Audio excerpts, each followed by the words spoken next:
stickers through eBizzle for a while. Okay. Yeah. And became a huge fan, obviously, after Super Size Me. So, and I still don't believe that could have been made for $65,000, the entire film, unless you didn't charge him for your work. Like, how could that be possible? Oh, no, he didn't tell me he was going to put the work in there. Oh, it's like that. I didn't even sign a release or anything. Oh, shit. How great was it, though? Oh, that was great. We became really good friends after that. Oh, I'm so glad. Yeah, he didn't. He Yeah. didn't see that coming. He thought he was going to, maybe, I don't think he thought he was even going to make it through the festival circuit. Right. So. Yeah.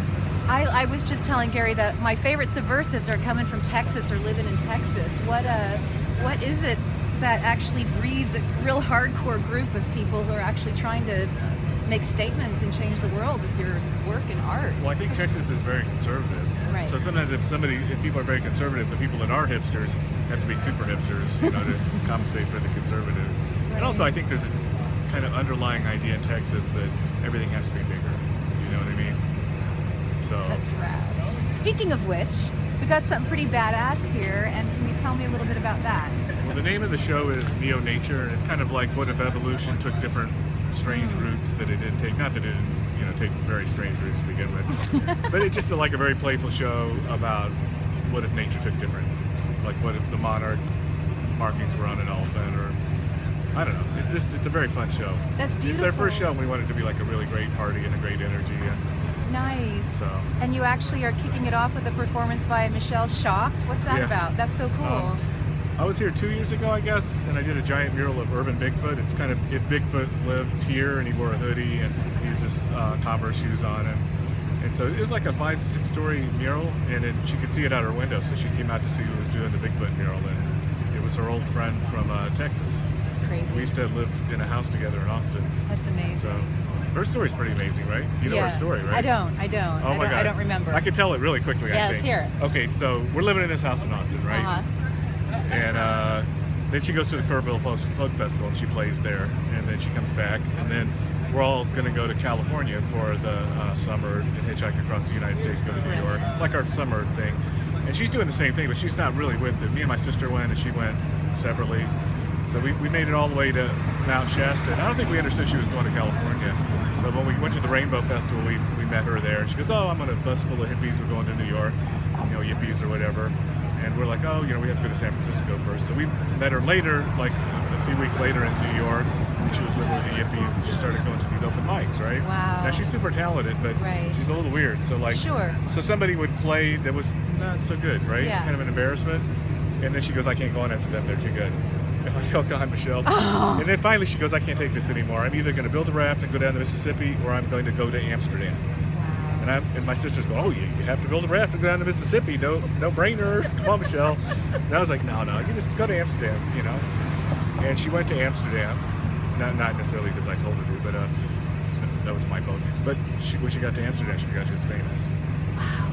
And how she got famous was when she went to the Kerrville Folk Festival, a guy heard her, and he said, hey, would you come, like they were having a campfire of all the musicians afterwards. They're all just sitting around drinking some beers. And he goes, would you do your set again for me? Wow. And he had a little recorder, and it was a DAT, but nobody knew what a DAT was back then. He was from England. And he recorded her whole set as she sat there at the campfire with everybody sitting around her. You could hear the crickets in the background and the fire, and he released it, and she had like 2 hits by the time she got to Europe. That's amazing. I love art for that reason, because you don't know where it's going to take you. How fun is your life? Yeah. I mean, you get to create things that are coming right out of here and affect people. How much fun is that? I always thought of art as kind of like a weird passport that we can go everywhere. Yeah. Because I was thinking, who has the social mobility of an artist, Like we were down here with some homeless guy hanging earlier, and then then you go to the White House, and then you get kind of invited to everything. Right. It's like birds. Thing. Right. Like birds, you travel. I mean, you kind of don't. I don't know. I guess you're kind of part of the artist tribe. Yes. Like when we came down here, there were a whole bunch of artists come running down that knew us and took us over to their lofts, but you see them everywhere. Like the guy that we ran into, I'd seen him a couple months ago in Hawaii painting a mural, and we all travel together and go to different places. It's like a weird roving tribe. I love it. I believe right now that we got to make art, not war, make music, not war, make love, not war. I think we got to rethink all this bomb shit. How can art have an impact on actually changing the future? Because I think it might be all we have right now. I think subversive art and messaging is the most important tool we have right now. Well, everything's about ideas, right? Everything's an idea first, right? Even if you want to kill somebody, that's an idea. Right. And I think like the weird thing with America and terrorism is like nobody ever goes, why are they mad at us? You know what I mean? It's like, why would they kill themselves to kill you? You must have really offended them or messed them over in some way. Nobody ever asked that question. I think that's an important question to ask. That's right. We bombed the hell out of their country. We were trying to take it over. Didn't work out, and they're mad. Yeah. And then we're like, they're terrorists. It's like, hello. Right. If Dick Cheney didn't go bomb them, right, this wouldn't be happening, Right. So. Right. And how does your art? But I never understood. I could never be that guy, the terrorist. Yeah. Even if like I lived in a situation where we were being messed over, because it's like I'm too excited to see what happens next. You know what I mean? It's like I don't know how you cannot be intrigued, even if you're kind of oppressed. Like still, like as a collective,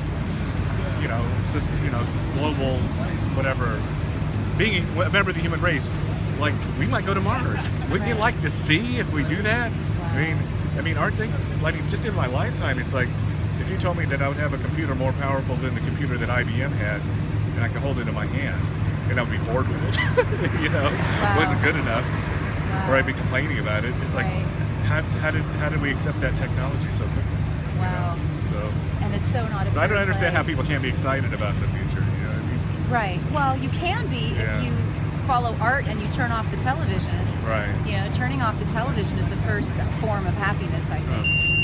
Artists don't seem to have TVs. It's weird. I love it. So you don't have a television? No, I love TV. Okay, all right. I remember when they had the blackout in New York?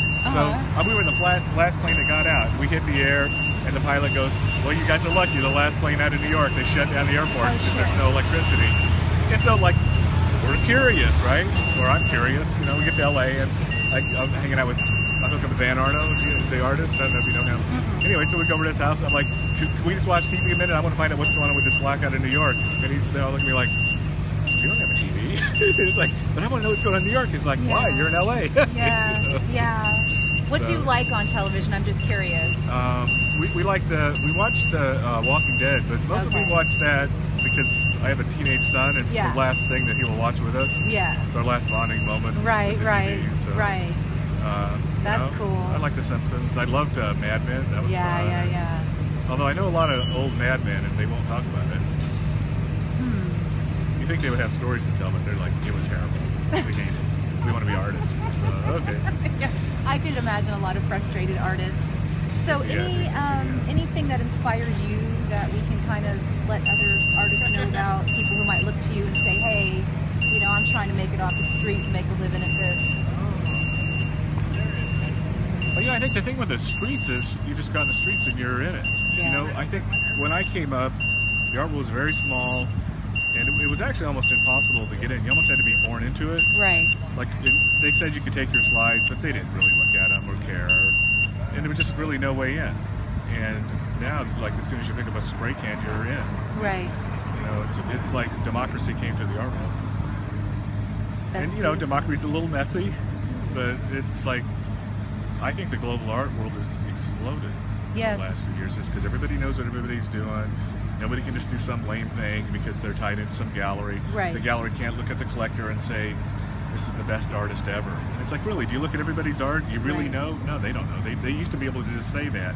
And now the collector's going to go, well, who did that piece down the street that I saw on the way here? Because it sure is better than who you have in your walls. And at some point, the dealer has to go recognize, well, who is that person? Because I can't seem to sell this stuff. I used to have a monopoly, now I don't.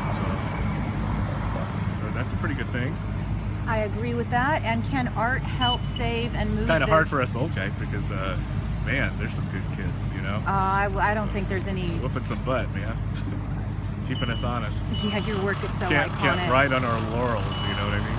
No, but as an artist, all you're going to do is mature and get better, and you know what I mean? It's like a writer. It's not like a weird thing about like graffiti or street art or whatever this is thank God that they have elder respect.